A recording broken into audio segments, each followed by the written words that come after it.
Olá, bem-vindos a mais uma análise. Hoje a gente vai entrar de cabeça numa verdadeira história de detetive científico. O alvo, rastrear aqueles patógenos classificados como de prioridade crítica pela Organização Mundial da Saúde. Sabe, quando se fala em superbactérias resistentes a antibióticos, a primeira imagem que vem à cabeça é uma UTI super isolada, cheia de equipamentos complexos e aventais cirúrgicos. Mas a ciência está mostrando que a gente precisa olhar para lugares bem menos óbvios. E é exatamente isso que a genômica moderna está permitindo fazer. E aí fica a grande pergunta: onde exatamente essas bactérias multiresistentes poderiam se esconder dentro de um ambiente que é, por definição, higienizado e rigorosamente controlado? A gente tem a tendência natural de achar que o perigo mora apenas no contato clínico direto. Mas, e se a resposta estiver literalmente na bandeja de refeição de pacientes que já estão vulneráveis? Pois é, isso muda completamente a forma como a gente enxerga a origem das infecções hospitalares. Seção 1. Ameaça oculta. A verdadeira fonte de risco. Bom, para entender o tamanho dessa dor de cabeça, a gente precisa olhar para a cadeia alimentar de um jeito bem mais amplo.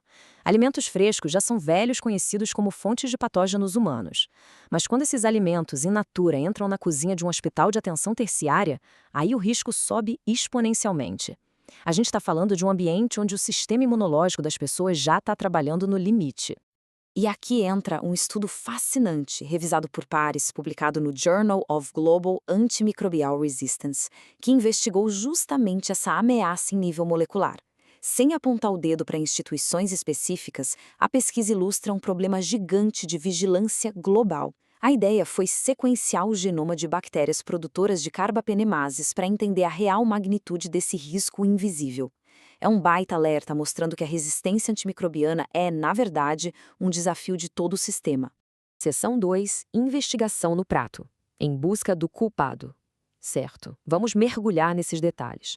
Os cientistas responsáveis por esse estudo agiram como verdadeiros investigadores. A missão era mapear tudo o que passava pela porta da cozinha do hospital antes mesmo de chegar perto de qualquer leito. Não era só olhar para superfícies de inox, mas investigar o que estava sendo servido e consumido ali diariamente. E olha só a revelação surpreendente desse esforço. Durante um ano inteirinho, eles analisaram quase 200 amostras de alimentos prontos para consumo. O foco deles nem era em carnes cruas, mas sim em vegetais. E adivinha onde o grande culpado estava escondido? Numa simples, comum e inofensiva folha de repolho fresco. O contraste é imenso, não é? Um vegetal super ordinário, carregando uma ameaça classificada como de prioridade crítica global. E o trabalho de isolamento no laboratório mostrou que não era só um, mas dois suspeitos pesados habitando o mesmo alimento. De um lado, a Klebsiella quasi pneumoniae, carregando o temido gene de resistência NDM1. Do outro, a Klebsiella michiganensis, armada até os dentes com o gene KPC2. O ponto crucial aqui é: não estamos falando de micro-organismos comuns. Esses genes conferem a elas o status de superbactérias, porque elas simplesmente destroem os carbapenêmicos. Esses são antibióticos superpotentes, frequentemente considerados como nossa última linha de defesa no tratamento de infecções graves. Seção 3. O perfil de resistência. Ficha criminal biológica. Entender quem são essas bactérias é só o começo.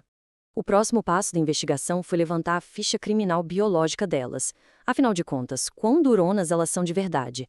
Precisavam testar os limites de sobrevivência para prever como elas se comportariam dentro do corpo de um paciente. Agora, o que é realmente interessante neste slide é esse número, 4.0. Esse é um nível de pH altamente ácido. No laboratório, os pesquisadores submeteram essas bactérias a testes bem extremos de tolerância ácida, e as duas cepas, aquelas mesmas obtidas do repolho, sobreviveram tranquilamente num pH 4.0 por 24 horas ininterruptas.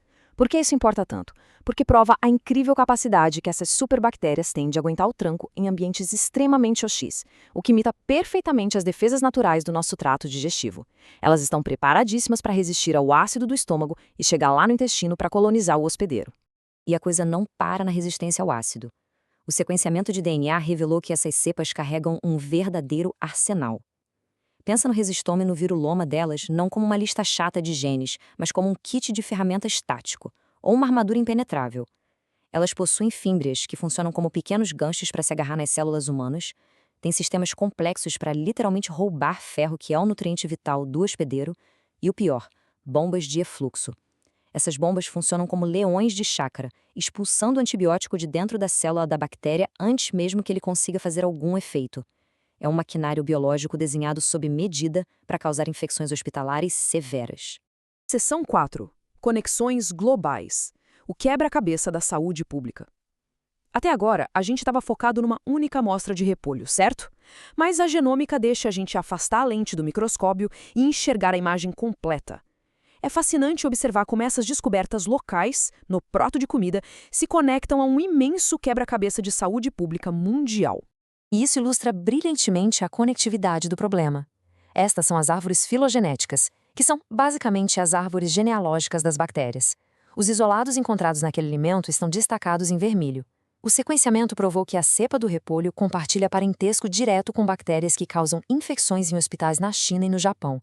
Já outra tem uma proximidade genética assustadora com patógenos que adoecem em pessoas na República Tcheca, na Austrália e até mesmo com amostras achadas em águas residuais no Reino Unido. Ou seja, superbactéria não precisa de passaporte. Com base em todo esse histórico familiar clínico, softwares pesados de bioinformática foram usados para prever o risco matematicamente. E a análise revelou que ambas as cepas do alimento têm uma probabilidade impressionante de cerca de 85% de serem patógenos humanos reais. 85%! Não é um risco teórico ou algo distante. Isso reforça de maneira contundente o absurdo que é encontrar essas linhagens circulando pela cozinha de um ambiente de cura, enquanto as pessoas mais suscetíveis aguardam suas refeições. Seção 5. O futuro da prevenção. Monitoramento essencial. Toda boa investigação precisa terminar focada na prevenção.